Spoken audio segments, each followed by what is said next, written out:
Mae fy ngyrfa I wedi wneud lan o'r iaith Gymraeg I ddweud y gwir. Heb yr iaith Gymraeg, byddwn ni ddim wedi gallu creu busnes sydd gen I, sef recriwtio.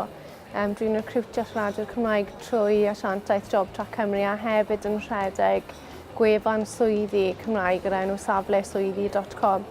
Felly heb yr iaith Gymraeg, bydd busnes fi ddim yn bodoli. Felly mae wedi bod o ffydd mawr ac yn fantais mawr I fi yn fy ngyrfa yn bendant.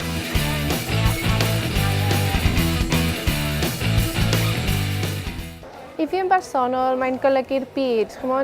Dwi wir yn teimlo fy mod I wedi wneud gwahaniaeth i'r byd siaradwyr Cymraeg. Dwi wedi wneud yn haws iddyn nhw I ffeindio swydd lle maen nhw'n gallu defnyddio'r iaith ar ôl ysgol. Wedi creu lle mae cyflogwyr a siaradwyr Cymraeg gallu dod at ei gilydd I ffeindio swydd. Mae lot o bobl yn gadael ysgol wedi cael addysg trwy gyfrwng y Gymraeg a wedyn achos fel fi enghraifft ddim yn siarad Cymraeg gartre efo mam a dad, maen nhw'n dechrau colli'r iaith.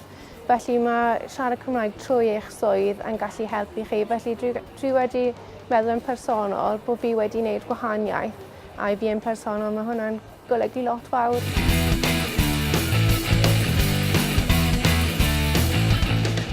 Dwi'n wneud pethau bancio trwy gyfrwng y Gymraeg, dwi'n defnyddio y pecyn ar y cyfrifiadur fel bod pob peth yn y Gymraeg.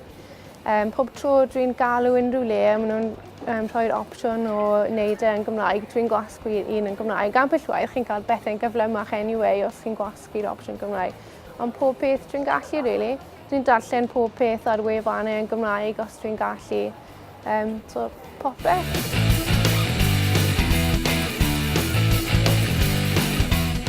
Fy hoff gair I hefyd yw pop di ping. Dwi'n credu bod pop di ping yn dangos I chi sut mae'r iaith Gymraeg yn esblygu hefyd. Mae'n dangos bod yr iaith yn fyw a hyd yn oed mae pobl wedi cyfieithu microwave I fod yn microdon, ond I ni fel Cymru Cymraeg wedi newid I pop di ping. A dwi'n credu bod hwnna'n dangos bod yr iaith dal yn fyw ac yn gryf iawn. So dyna pam dwi'n hoffi'r gair a mae'n hwyl hefyd.